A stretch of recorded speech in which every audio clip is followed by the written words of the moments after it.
Izay ny amin'ny vaovao pejy mbavao hafa tanteraka kosa indray dia Vaky Fasana telo no miseho tao amin'ny fokontany Ambohitompo ao anatin'ny kaominina ambanivohitra Viliahazo ao anatin'ny distrikan'avaradrano. Io mareno no nahitan'ny fokonolona ny zava-niseho tany an-toerana. Ny andindim mbavao makasika izay indrindra no arahantsika manaraka. Mbola mitoy ihany koa ny resaka alatra taolapaty eto Antananarivo sy ny manodidina. Fasana telo no indray vaky tao amin'ny tanàna antsoina hoe Fanamaro sy Ambohitra kely ao amin'ny fokontany Ambohitompo ao anatin'ny kaominina ambanivohitra Viliahazo, distrikan'avaradrano.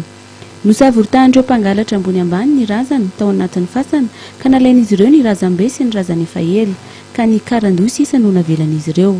Ny razana mando kosa dia natsipony teny amin'ny tany tao am-pasana. Manodidina ny razana 120 no lasan'ireo mpangalatra tamin'ireo fasana telo vaky.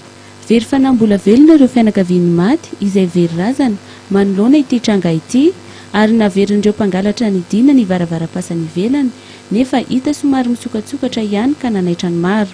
Nidina nijery fotony ity tranga ity ny ben'ny tanàna tao amin'ny kaominina Viliahazo, Andriamanantena Gabriel Rolon niaraka tamin'ny seho fokontany Ambohitompo.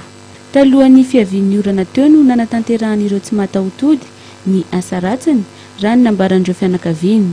Mbola itoy kosa nefa ny fijerevana any amin'ireo faritra hafa ao anatin'ny fokontany raha ny nambaran'ireo tompon'andraikitra.